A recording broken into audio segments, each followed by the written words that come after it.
Welcome back to my YouTube channel. ಅಯ್ಯೋಪ್ ಎಲ್ಲರೂ ಚೆನ್ನಾಗಿದ್ದೀರಾ, ನಾನು ಕೂಡ ಚೆನ್ನಾಗಿದ್ದೀನಿ. ಬನ್ನಿ ಲಾಗ್ನ ಸ್ಟಾರ್ಟ್ ಮಾಡೋಣ. ಇವತ್ತೇನಪ್ಪ ಲಾಗು ಅಂತ ಅಂದರೆ, ಇವತ್ತು ನನಗೆ ಮೀಶೋ ಕಡೆಯಿಂದ ಒಂದು ಪೋಸ್ಟ್ ಬಂದಿದೆ. ಸೇಮ್ ಫ್ಲಿಪ್ಕಾರ್ಟಲ್ಲಿ ಏನು ಬಂದಿತ್ತು ಇಲ್ಲೇ ನೋಡ್ತಾ ಇರ್ಬೋದು. ನಾನು ಎಸ್ತಿಲ್ಲ, ಫ್ಲಿಪ್ಕಾರ್ಟ್ದು ಇಟ್ಕೊಂಡಿದ್ದೀನಿ. ಇದೇ ಥರ ನನಗೆ ಮೀಶೋಯಿಂದ ಲೆಟರ್ ಬಂದಿದೆ, ಅಂದರೆ ಪೋಸ್ಟ್ ಆಫೀಸಿಂದ ಬಂದಿದೆ. ಸೊ ನಾನು ಮಲಗಿದ್ದೆ. ಅವರು ಪೋಸ್ಟ್ ಕಡೆಯವರಿಂದ 1-2 ಟೈಮ್ ಕಾಲ್ ಬಂತು. ಯಾರು ಕಾಲ್ ಮಾಡ್ತಿದ್ದಾರಲ್ಲ ಯಾರು ಅಂತ ನೋಡೋಣ ಅಂದ್ಬಿಟ್ಟು ಫೋನ್ ತೆಗೆದೆ, ಮಾತಾಡಿದೆ ಯಾರು ಅಂತ. ಮೇಡಮ್, ನಾವು ಈ ಥರ ಪೋಸ್ಟ್ ಆಫೀಸರು, ನಿಮಗೆ ಒಂದು ಕೊರಿಯರ್ ಬಂದಿದೆ, ದುಬಾಯಿಂದ ಬಂದಿದೆ, ಎಲ್ಲಿದ್ದೀರಾ ಮೇಡಮ್ ಅಂತಂದರು. ಸರ್ ಮೊನ್ನೆ ಹತ್ರನೇ ಇದ್ದೀನಿ ಬನ್ನಿ ಸರ್ ಅಂತೇಳಿ ಇಸ್ಕೊಂಡೆ. ಇದು ಬಂದು ಫ್ಲಿಪ್ಕಾರ್ಟ್ದು ಎಷ್ಟು 7,50,000 ರೂಪೀಸ್ದು ಇದು ಫ್ಲಿಪ್ಕಾರ್ಟ್ ಕಡೆಯಿಂದ ಬಂದಿರೋದು. ಓಕೆನಾ, ಇದು ಕತೆ ಆಯಿತು. ನಮ್ಮ ಯಜಮಾನ್ರಿಗೆ ಹೇಳಿದೆ, ಫೇಕ್ ಬೇಡ ಚಿನಿ, ಸುಮ್ಮನೆ ಫೇಕು ಯಾಕೆ ಬೇಕು ಅಂತ ಹೇಳಿದ್ರು. ಸರಿ ಅಂದ್ಬಿಟ್ಟು ಇದನ್ನು ಸುಮ್ಮನೆ ಹಂಗೆ ಇಟ್ಕೊಂಡಿದ್ದೆ, ಇರಲಿ ಬೇಕಾಗುತ್ತೆ ಅಂತ. ನಾನೇ ಇದನ್ನೇ ಅಪ್ಡೇಟ್ ಆಗಲಿ ಇಲ್ಲಾಂದರೆ ಏನು ಮಾಡೋಕ್ಕೆ ಹೋಗಲಿಲ್ಲ. ಸರಿ ಆಯಿತು ಅಂದ್ಬಿಟ್ಟು ಸುಮ್ಮನೆ ಇಟ್ಟಿದ್ದೆ. ಸೇಮು ಅದೇ ಥರ ಇನ್ನೊಂದು ಪೋಸ್ಟ್ ಬಂದಿದೆ ಮೀಶೋ ಕಡೆಯಿಂದ. ಎಷ್ಟು ಗೊತ್ತಾ, 14,49,000 ರೂಪಾಯಿ ಕ್ಯಾಶ್ ಪ್ರೈಸ್ ಬಂದಿದೆಯಂತೆ. ಸೊ ಫಸ್ಟ್ ಪ್ರೈಸ್ ಬಂದ್ಬಿಟ್ಟು ಕ್ಯಾಶ್ ಪ್ರೈಸ್ ಅಂತೆ, ಸೆಕೆಂಡ್ ಪ್ರೈಸ್ ಬಂದ್ಬಿಟ್ಟು ಕಾರು, ಥರ್ಡ್ ಪ್ರೈಸ್ ಬಂದ್ಬಿಟ್ಟು ಬೈಕ್ ಅಂತೆ. ಅದ್ರಲ್ಲಿ ನಾನು ಗೆದ್ದಿರೋದು 14,49,000 ರೂಪಾಯಿ ಅಂತೆ. ಎಲ್ಲ ನೋಡ್ತಾ ಇರ್ಬೋದು ನೀವು.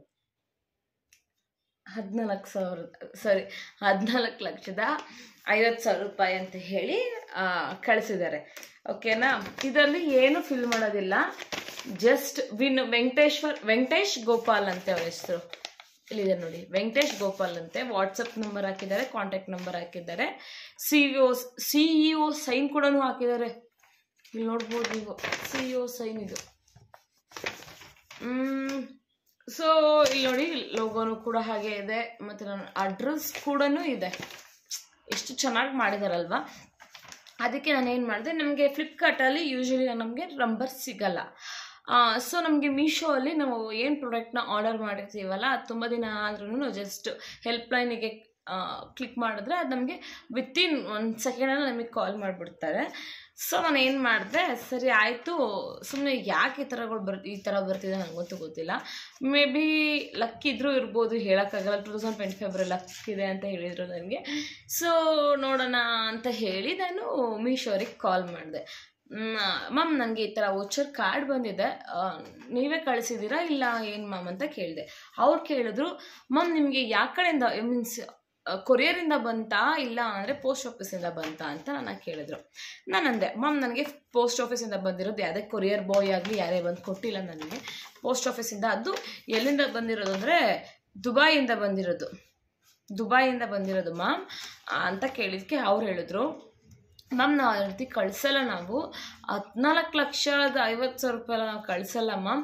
ಮೇ ಬಿ ನಾವು ಕಳಿಸಿದ್ರೆ ಒಂದು ಗಿಫ್ಟ್ ವೋಚರ್ ಆಗಿ, ಅಂದರೆ ನಾವೇನು ಶಾಪಿಂಗ್ ಮಾಡಿರ್ತೀವಿ ಅದನ್ನ 100 ರೂಪಾಯಿ 50 ರೂಪಾಯಿ ಅಷ್ಟೇ, ಅವರು 1000 ಒಳಗಡೆ ಅಷ್ಟೇ ಅವರು ಕೊರಿಯರ್ ಬಾಯ್ ಜೊತೆ, ಅದು ವಿತ್ ನಾವೇನು ಆರ್ಡ್ರ್ ಮಾಡ್ತೀವಿ ಅದ್ರೊಳಗಡೆ ಬಂದ್ಬಿಡುತ್ತಂತೆ. ಮ್ಯಾಮ್ ಆ ಥರ ಎಲ್ಲ ನೀವು ಇದು ಫಿಲ್ ಮಾಡೋಕ್ಕಾಗಲಿ ಇಲ್ಲ ನಾವು ಕಾಲ್ ಮಾಡಿಬಿಟ್ಟು OTP ಕೇಳಿದಾಗ ನೀವು ಕೊಡೋದಾಗಲಿ ಅದೆಲ್ಲ ಮಾಡೋಕ್ಕೆ ಹೋಗ್ಬಿಡಿ ಮ್ಯಾಮ್, ಅದೆಲ್ಲ ಫೇಕ್ ಆಗಿರುತ್ತೆ. ಸೊ ನೋಡ್ಕೊಂಡು ಇದು ಮಾಡಿ ಮ್ಯಾಮ್ ಅಂತ ಅಂದರು. ಎಸ್, ನನಗೂ ಗೊತ್ತಾಯಿತು ಫೇಕ್ ಇದು. 1 ವೀಕ್ ಆದಮೇಲೆ ಬರ್ತಿದೆ. ಇದು ಬರೀ ಮೀಶೋಯಿಂದ ಬಂದಿದೆ, ನೆಕ್ಸ್ಟು ಅಮೆಝಾನಿಂದ ಬರುತ್ತೆ, ನೆಕ್ಸ್ಟು ಪರ್ಪಲಿಂದ ಬರುತ್ತೆ, ನೈಕಾಯಿಂದ, ಎಲ್ಲ ಕಡೆಯಿಂದ ನಾನು ಲಕ್ಕಿ ವಿನ್ನರ್ ಆಗಿಬಿಟ್ಟಿದ್ದೀನಿ. ನನಗಂತೂ ಗೊತ್ತಾಗ್ತಿಲ್ಲ ಹಿಂಗೆ ಅಂತ. ಎಲ್ಲ ಕಡೆಯಿಂದ ನನಗೆ ಫಸ್ಟ್ ಪ್ರೈಸು. ಇದರಲ್ಲೂ ನನಗೆ ಫಸ್ಟ್ ಪ್ರೈಸ್ ಅನಿಸುತ್ತೆ. ಒಂದು ನಿಮಿಷ, ಇಲ್ಲ ಇದರಲ್ಲೇನು ಫಸ್ಟ್ ಗಿಸ್ಟ್ ಏನಿಲ್ಲ, U1 ಅಷ್ಟೇ. U1 rupees 7,50,000 rupees. ಇದರಲ್ಲಿ ಫಸ್ಟ್ ಪ್ರೈಸ್ 49,000 ರೂಪೀಸ್ ಅಂತೆ, ಕ್ಯಾಶ್ ಅಂತೆ. ಸೊ ಇದರಲ್ಲಿ ಏನಂತ ಇದೆ ಗೊತ್ತಾ, ಮೀಶೋದು ಏನೋ ಎಷ್ಟು ವರ್ಷ 9 ಇಯರ್ಸ್ ಆಯ್ತಂತೆ ಮೀಶೋ ಓಪನ್ ಆಗಿ. ಸೊ ಅದನ್ನು ಸೆಲೆಬ್ರೇಟ್ ಮಾಡ್ತಿದ್ದಾರೆ. ಸೊ ನಾನು ಅದರಲ್ಲಿ ಲಕ್ಕಿ ಕಸ್ಟಮರ್ ಅಂತೆ, ಡ್ರಾ ಲಕ್ಕಿ ಕಸ್ಟಮರ್ ಅಂತೆ. Okay, we are one. ಅವರು ಸೆಲೆಕ್ಟೆಡ್ ಅಂದರೆ 17 ಪೀಪಲ್ಸನ್ನು ಸೆಲೆಕ್ಟ್ ಮಾಡಿದಾರಂತೆ. ಅದು ನಾನು ಬಕ್ರಾ ಥರ ಕಾಣಿಸ್ತಾ ಇದ್ದೀನಿ ಅವ್ರಿಗೆ, ಅದಕ್ಕೆ ಈ ಥರ ಲೆಟರ್ ಕಳಿಸ್ಬಿಟ್ಟು OTP ತೊಗೊಳ್ಬೇಕು ಅಂತ ನೋಡ್ತಿದ್ದಾರೆ. ನೋಡಿ, ಫಸ್ಟ್ ಪ್ರೈಸು ಕ್ಯಾಶ್ ಅಂತೆ, ಸೆಕೆಂಡ್ ಪ್ರೈಸು ಕಾರ್ ಅಂತೆ, ಥರ್ಡ್ ಪ್ರೈಸು ಬೈಕ್ ಅಂತೆ. ಅದು ಯಾವುದೋ ಬುಲೆಟ್ ಗಾಡಿ. ಹಂಗಂದ್ರೆ ನಾವು ದುಡಿಯೋದೇ ಬೇಡ, ಇಲ್ಲೇ ಸಾಕು.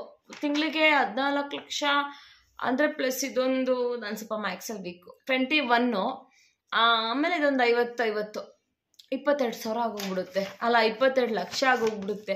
ಸಾಕಲ್ಲ, ಆರಾಮಾಗಿ ಒಂದು ಬಿಲ್ಡಿಂಗ್ ತೊಗೊಂಡು ಆರಾಮಾಗಿರ್ಬೋದು ಅಲ್ಲ. ಈ ಥರ ಯಾಕೆ ಕಳಿಸ್ತಿದ್ದಾರೆ ನನಗೆ ಏನೋ ಒಂದು ಚೂರು ಗೊತ್ತಾಗ್ತಿಲ್ಲ. ನಿಮಗೂ ಯಾರಿಗಾದ್ರೂ ಈ ಥರ ಬಂದಿದೆಯಾ ಪ್ಲೀಸ್ ಕಮೆಂಟ್ ಮಾಡಿ ಹೇಳಿ. ಯಾಕೆಂದರೆ ಸ್ವಲ್ಪ ಟೆನ್ಷನ್ ಕೂಡ ಆಗುತ್ತೆ. ಯಾಕೆ ಈ ಥರ ಕಳಿಸ್ತಿದ್ದಾರೆ, ನನಗೆ ಯಾಕೆ ಬರ್ತಿದೆ. ನಮ್ಮ ಅಕ್ಕಂಗೆ ಕಾಲ್ ಮಾಡಿದೆ, ಅವಳಿಗೆ ಹೇಳಿದೆ, ಕವ್ಯ ಮತ್ತೆ 14,49,000 ಬಂದಿದೆ ಅಂದರೆ ನಮ್ಮ ಅಕ್ಕ, ನಿನಗೆ ಹುಡ್ಕೊಂಡು ಕಳಿಸ್ತಾರಲ್ಲ, ನಿಮಗೆಲ್ಲ ಲಕ್ ಇದೆ ಅಂತ ಅಂತೇಳೆ. ಆಮೇಲೆ ಮೀಶೋಗೆ ಕಾಲ್ ಮಾಡಿ ಕೇಳಿದೆ, ಕಣೆ ಹಿಂಗೆ ಫೇಕ್ ಅಂತ ಹೇಳಿದ್ರು. ಅವಳು ಅಂದ್ಲು, ಬೇಡ, ಏನು ಟ್ರೈ ಮಾಡೋಕ್ಕೆ ಹೋಗ್ಬೇಡ, ಸುಮ್ಮನೆ ಯಾಕೆ. ಮತ್ತು ನಮ್ಮ ಯಜಮಾನ್ರಿಗೂ ಕಳಿಸಿದ್ದೀನಿ, ನಮ್ಮ ಯಜಮಾನ್ರಿಗೂ ಕಳಿಸ್ಬಿಟ್ಟು ಕೇಳಿದೆ, ರೀ ಈ ಥರ ಬಂದಿದೆ ಮತ್ತೆ ಏನು ಮಾಡೋದು ಅಂತ. ಬೇಡ ಚಿನಿ, ಅವೆಲ್ಲ ಫೇಕ್ ಇರುತ್ತೆ, ಸುಮ್ಮನೆ ಏನಾದ್ರು ಕೇಳಿದ್ರು OTP ನೀನು ಹೇಳಿದೆ ಅಂದರೆ ಮುಗೀತು, ಅಕೌಂಟಲ್ಲಿರೋದು ಎಷ್ಟು 1 ರೂಪಾಯಿನೂ ಬಿಡಲ್ಲ, ಎತ್ಕೊಂಡ್ಬಿಡ್ತಾರೆ ಅಂತ ಅಂದರು. ಯೋಚನೆ ಮಾಡ್ತಾಯಿದ್ದೆ, ನನಗೆ ಯಾಕೆ ಈ ಥರ ಬರುತ್ತೆ. 9 ಇಯರ್ಸ್ ಸೆಲೆಬ್ರೇಷನ್ ಅಂತೆ ಮೀಶೋದು. ಆಮೇಲೆ ಫ್ಲಿಪ್ಕಾರ್ಟ್ ಅವ್ರನ್ನ ಕೇಳಿದ್ದಕ್ಕೆ ಫಸ್ಟ್ ನಮಗೆ ಏನು ಹೇಳಿದ್ರು, ಕ್ಯಾಶ್ ಕೊಡ್ತೀವಿ ಸರ್ ಅಂತ ಅಂದರು. ನೆಕ್ಸ್ಟ್ ಏನು ಹೇಳಿದ್ರು, ಇಲ್ಲ ನಾವು ಕ್ಯಾಶ್ ಕೊಡಲ್ಲ, ನೀವು ಆನ್ಲೈನಲ್ಲೇ ಪರ್ಚೇಸ್ ಮಾಡಬೇಕು. TV ಆಗಲಿ, ಫ್ರಿಡ್ಜ್ ಆಗಲಿ, ವಾಷಿಂಗ್ ಮಿಷಿನ್ ಆಗಲಿ, ಅದೇ ಮನೆಗೆ ಏನೇನು ಆಗುತ್ತೆ ನೀವು ಅದನ್ನು ಮಾತ್ರ ತಗೋಬೇಕು ಅಂತ ಅಂದರು. ಬಟ್ ಇಲ್ಲಿ ಓಕೆ, ಮೀಶೋದು ಅಷ್ಟೊಂದು ನಾವು ಟೆನ್ಷನ್ ತೊಗೊಳ್ಳಿಲ್ಲ. ಜಸ್ಟ್ ಮೀಶೋಗೆ ಕಾಲ್ ಮಾಡಿದೆ, ಮೀಶೋಗೆ ಕೇಳಿದೆ, ಮ್ಯಾಮ್ ಈ ಥರ ಬಂದಿದೆ, ಏನು ಮಾಡೋದು ಅಂತ ಕೇಳ್ತೀವಿ. ನಾವು ಆ ಥರ ನಾವು ಯಾರಿಗೂ ಕಳಿಸಲ್ಲ ಮ್ಯಾಮ್. ಪೋಸ್ಟ್ ಆಫೀಸಿಂದ ಬಂದಿದೆ ಅಂತ ಅಂದರೆ ಅದು ಗೊತ್ತಿಲ್ಲ ಮ್ಯಾಮ್ ನಮಗೆ, ನಾವು ಆ ಥರ ಯಾರಿಗೂ ನಾವು ಕಳ್ಸೋಕ್ಕೆ ಹೋಗಲ್ಲ. ಇನ್ ಕೇಸ್ ಬಂದರೆ ನಾವು ಡೆಲಿವರಿ ಬಾಯ್ ಜೊತೆ ಕಳಿಸ್ತೀವಿ ಹೊರತು ಏನೊಂದು 1000 ಒಳಗಡೆ ಇರುತ್ತೆ ಅಷ್ಟೇ ಮ್ಯಾಮ್. ನಿಮಗೆ 500 ಒಳಗಡೆ ಇರುತ್ತಂತೆ ಅಷ್ಟೇ ಅವ್ರು ಕಳಿಸೋ ವೋಚರ್ಸ್ಗಳು. ನಾವೇನು ಪ್ರಾಡಕ್ಟ್ನ ಆರ್ಡರ್ ಮಾಡಿರ್ತೀವೋ, ನಾವು ಅಕಸ್ಮಾತ್ ಲಕ್ಕಿತ್ತು ಅಂದರೆ ಅದ್ರ ಜೊತೆ ಒಂದು 100-200 ರೂಪಾಯಿನೋ ಬರುತ್ತಂತೆ. ಸೊ ನಿಮಗೆಲ್ಲ ಈ ಥರ ಬಂದಿದ್ರೆ ಪ್ಲೀಸ್ ಕಮೆಂಟ್ ಮಾಡಿ. ಬಂದಿದ್ರೂ ಕೂಡ ಯಾರು ಇದಕ್ಕೆ ರಿಪ್ಲೈ ಮಾಡೋಕ್ಕೆ ಹೋಗಬೇಡಿ. ಯಾಕೆ ಅಂದರೆ ತುಂಬ ಫ್ರಾಡ್ ನಡೀತಿದೆ. ಇಲ್ಲಿ ನೋಡ್ತಾ ಇರ್ಬೋದು, ಅವ್ರ ನಂಬರ್ ಕೂಡ ಇದೆ. ಇಲ್ಲಿ ನೋಡಿ, ಅವ್ರದ್ದು ನಂಬರ್, ವಾಟ್ಸಪ್ ನಂಬರ್ ಇದೆ. ಇದೇಂಗೋ ಪುಣ್ಯ, ಏನು ಫಿಲ್ ಮಾಡಿ ಅಂತ ಹೇಳಿಲ್ಲ. ಕಾಲ್ ಮಾಡಾದ್ಮೇಲೆ ಕೇಳ್ತಾರೆ, ಮ್ಯಾಮ್ ಕಂಗ್ರ್ಯಾಚುಲೇಷನ್, ನೀವು ಇಷ್ಟು ವಿನ್ ಆಗಿದ್ದೀರಾ. ಇದು ಕೇಳ್ತಾರೆ ಮೇನಾಗಿ, ಯಾವುದು ಇದು ಪಿನ್ ಕೋಡ್ದು ಅಲ್ಲ, ಪ್ರೈಸ್ ಕೋಡ್ ಕೇಳ್ತಾರೆ. ಆಮೇಲೆ ನಾವು MSc ಅಂತ ಹೇಳ್ಬಿಟ್ಟು ಇದು ಹೇಳಿದ್ರೆ, ಕಂಗ್ರ್ಯಾಚುಲೇಷನ್ ಮೇಡಮ್, ನೀವು 14,000 ಅದು ಕೇಳೋಕ್ಕೂ ಆಗ್ತಾ ಇಲ್ಲ. ಅದಕ್ಕೆ ಕಾರ್ಡ್ ನೋಡ್ತಿದ್ರೆ ಒಂಥರ 14,000ನಾ ಉಪ್ಪ ಅನ್ಸುತ್ತೆ. 14,49,000 ರೂಪಾಯಿ ಬಂದಿದೆ. ಅವ್ರು ಕೇಳ್ತಾರೆ, ಕಂಗ್ರ್ಯಾಚುಲೇಷನ್ ಮೇಡಮ್, ನೀವು ಇಷ್ಟು ಗೆದ್ದಿದ್ದೀರಾ, ವಿನ್ ಆಗಿದ್ದೀರಾ, ನಿಮ್ಮ ಅಕೌಂಟ್ ಡೀಟೇಲ್ಸ್ ಹೇಳಿ ಮೇಡಮ್, ನಾವು ವಿತಿನ್ ½ an ಅವರಲ್ಲಿ ಟ್ರಾನ್ಸಾಕ್ಷನ್ ಆಗಿಬಿಡುತ್ತೆ ಅಂತಾರೆ. ಓಕೆ ಸರ್, ನಾವು ಅಲ್ಲೇ ಬಂದು, ನಿಮ್ಮ ಆಫೀಸ್ ಎಲ್ಲಿದೆ ಹೇಳಿ, ನಾವು ಅಲ್ಲೇ ಬಂದು ಕಲೆಕ್ಟ್ ಮಾಡ್ಕೋತೀವಿ ಅಂದರೆ, ಇಲ್ಲ ಹಂಗೆಲ್ಲ ಆಗಲ್ಲ ಅಂತ ಹೇಳ್ತಾರೆ. ಕಂಪ್ಲೇಂಟ್ ಕೊಡ್ತೀವಿ ಅಂದರೆ ಫೋನ್ ಇಟ್ಬಿಡಿ ಅಂತೇಳಿ ಇಟ್ಬಿಡ್ತಾರೆ. ಸೊ ಇದೆಲ್ಲ ಫೇಕು, ತುಂಬಾ ಫೇಕ್ ನಡೀತಿದೆ. ಅದರಲ್ಲೂ ನನಗೆ 2 ಬಂದಿದೆ, ನೋಡ್ತಾ ಇರ್ಬೋದು. ಒಂದು ಫ್ಲಿಪ್ಕಾರ್ಟು, ಇನ್ನೊಂದು ಮೀಶೋ. ಏನು ಇವರಿಬ್ರು, ಅಷ್ಟೊಂದು ಶಾಪಿಂಗ್ ಮಾಡೋಕ್ಕೆ ಹೋಗಲ್ಲ. ಆನ್ಲೈನಲ್ಲಿ ಮಾಡ್ತೀನಿ, ರೇರು ನಾನು ಆನ್ಲೈನಲ್ಲಿ ಶಾಪಿಂಗ್ ಮಾಡೋದು. ಯಾಕೆಂದರೆ ನಾನು ಆಫ್ಲೈನೆಲ್ಲ ತೊಗೊಂಡ್ಬಿಡ್ತೀನಿ. ನನಗೆ ಆನ್ಲೈನಲ್ಲಿ ಒಂದ್ಸತಿ ತೊಗೊಂಡ್ಬಿಟ್ಟು ಏನು ಸೈಜ್ ಎಲ್ಲ ಸೆಟ್ ಆಗಲಿಲ್ಲ ಅಂದರೆ ಒಂಥರ ಕಂಫರ್ಟಬಲ್ ಇರಲ್ಲ ಅಂದ್ಬಿಟ್ಟು ನಾನು ಏನು ಮಾಡ್ತೀನಿ, ಸೊ ನಾನು ಆನ್ಲೈನಲ್ಲಿ ಜಾಸ್ತಿ ತೊಗೊಳಕ್ಕೆ ಹೋಗಲ್ಲ. ತೊಗೊಂಡ್ರೆ ಡ್ರೆಸ್ಗಳನ್ನ ಏನು ಜಾಸ್ತಿ ತೊಗೊಂಡ್ರೆ ಮನೆಗೆ ಯೂಸ್ ಆಗೋ ಐಟಮ್ಸ್ ಅಷ್ಟೇ ತೊಗೊಳೋದು. ನಾನು ಡ್ರೆಸ್ಗಳನ್ನ ನಾನು ತೊಗೊಳಕ್ಕೆ ಹೋಗಲ್ಲ. ಬಟ್ ನನಗೆ ಯಾಕೆ, ತುಂಬ ಜನ ಇರ್ತಾರೆ ಶಾಪಿಂಗ್ ಮಾಡೋರು, ಅಂದರೆ ತುಂಬ ತಿಂಗಳಿಗೆ ಒಂದು 3,000, 4,000, 10,000 ಶಾಪಿಂಗ್ ಮಾಡೋರಿರ್ತಾರೆ. ಅವ್ರಿಗೆ ಹೋಗ್ದಲೇ ಇದು ನನಗೆ ಬರುತ್ತೆ ಕಾರ್ಡು ಅಂದರೆ ಐ ಆಮ್ ಸೋ ಲಕ್ಕಿ ಅಲ್ವಾ. ಇಲ್ಲಿ ನೋಡ್ತಾ ಇರ್ಬೋದು, ಇದು ಮೀಶೋ, ಇದು ಫ್ಲಿಪ್ಕಾರ್ಟ್. ಸೊ ಇವೆರಡೂ ಆ್ಯಡ್ ಮಾಡಿದ್ರೆ ಅಲ್ಲಿಗೆ ಎಷ್ಟಾಯಿತು, 22 ಲಕ್ಷ ಆಯಿತು. ಹಾಗಾದರೆ ನಾನು ಮನೇಲೇ ಆರಾಮಾಗಿರ್ಬೋದಲ್ಲ. ಸುಮ್ಮನೆ ಯಾಕೆ ಟೆನ್ಷನ್, ಆರಾಮಾಗಿ ದುಡ್ಡು ಮಾಡಿಕೊಂಡು ಮೀಶೋಲಿ ಫ್ಲಿಪ್ಕಾರ್ಟಲ್ಲಿ ಆರಾಮಾಗಿ ಶಾಪಿಂಗ್ ಮಾಡ್ಕೊಂಡು ಇನ್ನೂ ಶಾಪಿಂಗ್ ಮಾಡ್ತೀನಿ. 22 ಲಕ್ಷ ಬಂತು ಅಂದರೆ ದಿನ 10,000 ಮೀಶೋ ಏನೋ ಶಾಪಿಂಗಿಗೆ ಹಾಕ್ಬಿಡ್ತೀನಿ. ನಾನೇನು ಇಟ್ಕೊಳ್ಳಲ್ಲ, ಮೀಶೋಗೆ ಹಾಕ್ಬಿಡ್ತೀನಿ ಶಾಪಿಂಗ್. ಆಮೇಲೆ ಈಗ 14 ಲಕ್ಷ ಬಂದಿರೋದು ಮೀಶೋಲಲ್ವಾ, ಸ್ವಲ್ಪ ಅದರಲ್ಲಿ ಒಂದು 10,000 ಶಾಪಿಂಗ್ ಮಾಡ್ತೀನಿ. ಫ್ಲಿಪ್ಕಾರ್ಟಲ್ಲಿ ಒಂದು 5,000 ಮಾಡ್ತೀನಿ, 15,000 ಶಾಪಿಂಗ್ ಮಾಡ್ತೀನಿ ದುಡ್ಡು ಬಂತು ಅಂದರೆ. ಇವೆಲ್ಲ ಫೇಕ್ ಗೈಸ್, ಯಾರೂ ಬೀಳಕ್ಕೆ ಹೋಗಬೇಡಿ. ಇದೊಂದು ವಿಡಿಯೋ ಲಾಗ್ನ ಮಾಡಬೇಕಿತ್ತು, ಸೊ ಇದು ಪಾರ್ಟ್ 2 ಆಗಿ ಹಾಕ್ತೀನಿ. ಇದನ್ನು ಲಾಗ್ ಮಾಡಬೇಕಿತ್ತು, ನಿಮ್ಮ ಹತ್ರ ಎಲ್ಲ ಶೇರ್ ಮಾಡ್ಕೋಬೇಕಿತ್ತು ಅಂತ ನಾನು ಲಾಗ್ ಮಾಡಿದೆ. ಯಾಕೆಂದರೆ ಪಾಪ ಒಬ್ರೊಬ್ರಿಗೆ ಗೊತ್ತಿರಲ್ಲ, ಅವ್ರಿಗೆ ಹೋಗಿರುತ್ತೆ, ಅವ್ರಿಗೆ ಪಾಪ ಎಂಥವ್ರಿಗಾದ್ರೂ ಏನೋ ದುಡ್ಡು ನೋಡ್ರೆ ಹೆಣ್ಣೂ ಬಾಯಿ ಬಿಡುತ್ತಂತೆ. ಎಂಥವ್ರಿಗಾದ್ರೂ ದುಡ್ಡು ಅಂದ್ಮೇಲೆ ಆಸೆ ಇದ್ದೇ ಇರುತ್ತೆ ಅಲ್ವಾ. ಸೊ ನಾನೊಂದು ಹೆಲ್ಪ್ ಆಗಲಿ, ನಿಮಗೆ ಹೆಲ್ಪ್ಫುಲ್ ವಿಡಿಯೋ ಆಗಲಿ ಅಂದ್ಬಿಟ್ಟು ನಾನು ಈ ವಿಡಿಯೋ ಮಾಡ್ತಾಯಿದ್ದೀನಿ. ಈಗ ಬಿಡಪ್ಪ ಬಂದರೂ ಬರಲಿ ಅಂತ ಹೇಳ್ಬಿಟ್ಟು ಅವ್ರು ಏನು ಮಾಡ್ತಾರೆ, ಬಿಡು ಬಂದರೂ ಬರಲಿ ಟ್ರೈ ಮಾಡೋಣ ಅಂತೇಳಿ ಕಾಲ್ ಮಾಡ್ತಾರೆ. ಆವಾಗ ಕಾಲ್ ಮಾಡಿದ್ಮೇಲೆ ಬ್ಯಾಂಕ್ ಡೀಟೇಲ್ಸ್ ಎಲ್ಲ ತೊಗೊಂಡ್ಬಿಡ್ತಾರೆ. ಬ್ಯಾಂಕ್ ಡೀಟೇಲ್ಸ್ ಎಲ್ಲ ತೊಗೊಂಡ್ಬಿಟ್ಟು, ಸರ್ ನಿಮ್ಮ ಫೋನ್ಗೆ OTP ಬಂದಿದೆ ಹೇಳಿ ಸರ್ ಅಂತ ಒಂದೇ ಒಂದು OTP ತೊಗೊಂಡ್ಬಿಟ್ರೆ ಸಾಕು ಪಾಪ. ಟ್ರಾನ್ಸಾಕ್ಷನ್ ಎಲ್ಲ ಅವ್ರಿಗೆ ಇಷ್ಟನೇ ಗೊತ್ತಾಗ್ಬಿಡುತ್ತೆ. ಅದಕ್ಕೇ ಹುಷಾರಾಗಿ ನೋಡಿಬಿಟ್ಟು ಮಾಡಿ.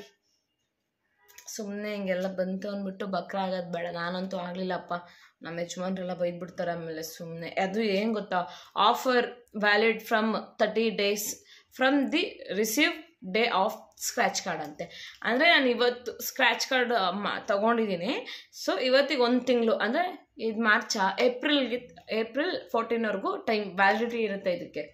ಇದಕ್ಕೇನೋ ವ್ಯಾಲಿಡಿಟಿ ಇಲ್ಲಪ್ಪ, ಈ ಕಾರ್ಡ್ಗೆ ಇದಕ್ಕೇನೋ ವ್ಯಾಲಿಡಿಟಿ ಇಲ್ಲ, ಬರೀ ಇದೊಂದಕ್ಕೇ ಇರೋದು. ಅವರು ಎಷ್ಟು ನನಗೆ ಏನು ಆಶ್ಚರ್ಯ ಅಂದರೆ ಮೀಶೋ ಕಡೆಯಿಂದ ಬಂದಿರುತ್ತೇನೋ ಅಂತ ಆಶ್ಚರ್ಯ. ಅಷ್ಟು ಚೆನ್ನಾಗಿ ಎಲ್ಲ ಮಾಡಿಬಿಟ್ಟು ಕೊಟ್ಟಿದ್ರಲ್ಲ, ಲೋಗೋ ಬೇರೆ ಹಾಕಿ. ಅಪ್ಪ ದೇವ್ರೆ, ಸುಮ್ಮನೆ ಇದಕ್ಕೆಲ್ಲ ಬೀಳಬಾರ್ದು. ಅದು ಎಲ್ಲಿ ದುಬಾಯಿಯಿಂದ ಬಂದಿದೆ. ಸೊ ನಾನೇನೋ ಬಂದಿರುತ್ತೆ ಅಂತ ಅಂದ್ಕೊಂಡೆ. ನಾನು ನಿದ್ದೆ ಮಾಡ್ತಿದ್ದಳು, ಫೋನ್ ಮೇಲೆ ಫೋನ್ ಮಾಡ್ತಿದ್ದಲ್ಲ. ಸೊ ಯಾರು ಇವರು ಇಷ್ಟು ಸತಿ ಫೋನ್ ಮಾಡ್ತಿದ್ದಾರೆ ಅಂತ ಹೇಳ್ಬಿಟ್ಟು ಹೋಗ್ಬಿಟ್ಟು ಇಸ್ಕೊಂಡು ಬಂದೆ. ನಾನೇನೋ ಬಂದಿರುತ್ತೆ ಪಾರ್ಸಲ್, ಏನೋ ನಮ್ಮ ಯಜಮಾನ್ರದ್ದು ಇಲ್ಲಿಗೇನೋ ಕೊಟ್ಟಿರ್ತಾರೆ ಆಫೀಸ್ದು. ಸೊ ಇಲ್ಲಿಗೆ ಬಂದಿದ್ದೇನೋ ಅಂತ ನಾನು ಅಂದ್ಕೊಂಡ್ರೆ, ನೋಡಿದ್ರೆ ಮತ್ತೆ ಇದೇ ಬಾಡು. ಇನ್ನು ಯಾವ ಆ್ಯಪಿಂದ ಬರುತ್ತೋ ನನಗಂತೂ ಗೊತ್ತಿಲ್ಲ. ಅಮೆಝಾನಿಂದ ಬರುತ್ತೆ, ಅದೇ ಇನ್ನು ಯಾವ ಆ್ಯಪಿಂದಗಳು ಬರುತ್ತೋ ಗೊತ್ತಿಲ್ಲ. ಅದೂ ಮಾಡಿ ಹಾಕ್ತೀನಿ. ಬಂತು ಅಂದರೆ ಪಾರ್ಟ್ 3 ಹಾಕ್ತೀನಿ. ಪಾರ್ಟ್ 1 ಆಗಲೇ ಆಲ್ರೆಡಿ ಹಾಕಿದ್ದೀನಿ, ಪಾರ್ಟ್ 2 ಇವಾಗ ಹಾಕ್ತೀನಿ. ಸೊ ಇನ್ನೊಂದು ಬಂದರೆ ಪಾರ್ಟ್ 3 ಹಾಕ್ತೀನಿ. ಪರ್ಪಲಲ್ಲಿ ಬಂದರೆ ಮತ್ತೆ ಅದನ್ನು ಹಾಕ್ತೀನಿ. ನೈಕಾದಲ್ಲಿ ನಾನು ಶಾಪಿಂಗ್ ಮಾಡಲ್ಲ, ಬಟ್ ಸ್ಟಿಲ್ ಬರ್ಬೋದು, ಹೇಳೋಕ್ಕಾಗಲ್ಲ. ಅಕಸ್ಮಾತ್ ಬಂದರೆ ಅದನ್ನು ಮಾಡಿ ಹಾಕ್ತೀನಿ. Thank you for watching this video. ನಿಮಗೆ ಹೆಲ್ಪ್ಫುಲ್ ಆಯಿತು ಅಂತ ಅನ್ಕೋತೀನಿ. ಓದ್ ವಿಡಿಯೋದ ನನಗೆ ಅಷ್ಟೊಂದು ರೆಸ್ಪಾನ್ಸ್ ಇಲ್ಲ. ನಾನು ವಿಡಿಯೋ ಹಾಕಿದ್ದೀನಿ, ಬಟ್ ರೆಸ್ಪಾನ್ಸ್ ಇಲ್ಲ. ವಿಡಿಯೋ ಮಾಡೋದು ಬೇಡ, ಸುಮ್ಮನೆ ಯಾಕೆ ರೆಸ್ಪಾನ್ಸೇ ಇಲ್ಲ ಅಂತ ಅಂದ್ಕೊಂಡಿದ್ದೆ. ಲೈಕ್ಸು ಬರ್ತಿಲ್ಲ, ವ್ಯೂಸು ಜಾಸ್ತಿ ಹೋಗ್ತಿಲ್ಲ, ಮುಂಚೆ ಥರ ವ್ಯೂಸ್ ಹೋಗ್ತಾ ಇಲ್ಲ. ಯಾಕೆ ಮಾಡೋದು, ಏನಿದೆ, ನಾವೇನೋ ಬಾಯ್ ಬಡ್ಕೊಂಡು ಕೂತ್ಕೊತೀವಿ ಇಲ್ಲಿ. ಅವ್ರೊಂದು ಲೈಕು ಮಾಡಲ್ಲ, ಶೇರು ಮಾಡಲ್ಲ, ಕಮೆಂಟು ಮಾಡಲ್ಲ. ಯಾಕೆ ಬೇಕು ನಮಗೆ, ಬೇಡ ಅಂತ ಅಂದ್ಕೊಂಡಿದ್ದೆ. ಸೊ ಒಂದು ಯೂಸ್ಫುಲ್ ಆಗಿದೆ ವೀಡಿಯೋಸು. ಅನ್ನೆಸೆಸರಿ ನಾನು ವೀಡಿಯೋಸ್ ಮಾಡ್ತಾ ಇಲ್ಲ, ಯೂಸ್ಫುಲ್ ಆಗಿದೆ ವೀಡಿಯೋಸು, ಅದಕ್ಕೆ ನಾನು ಮಾಡ್ತಾ ಇರೋದು. ಇಷ್ಟ ಆದರೆ ಲೈಕ್ ಮಾಡಿ, ನಾನೇನು ಸಬ್ಸ್ಕ್ರೈಬ್ ಮಾಡಿ ಅಂತ ಹೇಳಲ್ಲ. ಯಾಕೆಂದರೆ ನಿಮಗೆ ಮನ್ಸಿಗೆ ಬರಬೇಕು, ಸಬ್ಸ್ಕ್ರೈಬ್ ಮಾಡಬೇಕಾ ಬೇಡವಾ ಅಂತ. Yes, thank you. I think hopefully video ನಿಮಗೆ ಇಷ್ಟ ಆಯಿತು ಅನಿಸುತ್ತೆ. ಇಷ್ಟ ಆದರೆ ಲೈಕ್ ಮಾಡಿ, ಕಮೆಂಟ್ ಮಾಡಿ. ಮುಂದಿನ ವಿಡಿಯೋದಲ್ಲಿ ಸಿಗ್ತೀನಿ. ಅಲ್ಲಿವರೆಗೂ take care, bye, love you all, keep supporting me. ಯಾಕೆ ಅಂತಂದರೆ ಮುಂಚೆ ಎಲ್ಲ ಅಟ್ಲೀಸ್ಟ್ 100 ದಾಟೋದು, ಈಗ 100 ಅಲ್ಲ 10 ದಾಟ್ತಾ ಇಲ್ಲ ವ್ಯೂಸು. ಅದೇನಾಗಿದೆಯೋ ನನ್ನ ಅಕೌಂಟು. ಇನ್ಸ್ಟಾಗ್ರಾಮಲ್ಲೂ ಹಂಗೆ ಆಯಿತು, ಈ ಯೂಟ್ಯೂಬಲ್ಲೂ ಹಂಗೆ ಆಗ್ತಿದೆ. ಫಾಲೋವರ್ಸ್ ಆಗ್ತಿದ್ದಾರೆ, ಫಾಲೋ ಅಟ್ಲೀಸ್ಟ್ ದಿನಕ್ಕೊಂದು 2-3 ಆಗ್ತಿದೆ. ಇಟ್ಸ್ ಓಕೆ, ಫಾಲೋವರ್ಸ್ದೇನು ಟೆನ್ಷನ್ ಇಲ್ಲ. ವ್ಯೂಸ್ ಆಗ್ತಾಯಿಲ್ಲ. ನಮಗೆ ಮೇನ್ ಬೇಕಾಗಿರೋದೆ ಯೂಟ್ಯೂಬರ್ಗೆ ವ್ಯೂಸ್ ಬೇಕು. ವ್ಯೂಸೇ ಆಗ್ತಿಲ್ಲ ಅಂದರೆ ಓಕೆ, ನೆಕ್ಸ್ಟ್ ವಿಡಿಯೋ ಸಿಗ್ತೀನಿ. ಈ ವಿಡಿಯೋ ನಿಮ್ಗೆ ಇಷ್ಟ ಆಯಿತು ಅಂದರೆ ಶೇರ್ ಮಾಡಿ ನಿಮ್ಮ ಫ್ಯಾಮಿಲಿ ಜೊತೆ. ಒಂದು ಯೂಸ್ಫುಲ್ ವಿಡಿಯೋ ಇದು. ಬಾಯ್.